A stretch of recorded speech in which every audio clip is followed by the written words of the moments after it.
Sangal khamdan sangkaya jama grupa patupan kawan sendiri le lupa bungwa sama song na desi depan song ini kan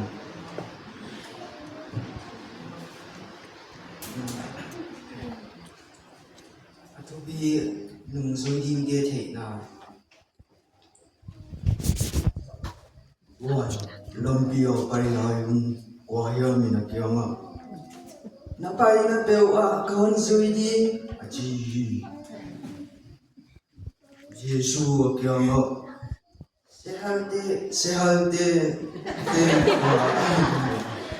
tungle pasatin len pu aniyo imale ming tapain so alu nga na ingun anike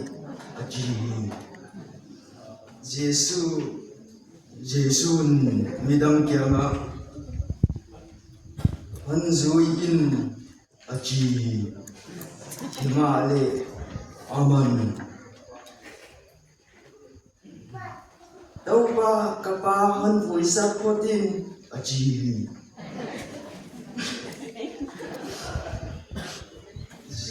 Yesun akyanga misiten amisi ukibui uhen nang pathian dal kam thu vaken zoin aji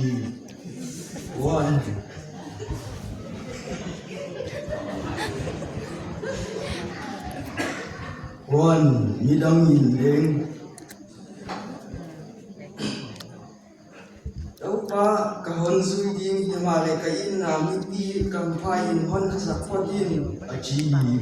wan Jesu na kyama kwa keu leile na lena nunglam nga pathian kumki gam mi ha kita ka hikei aji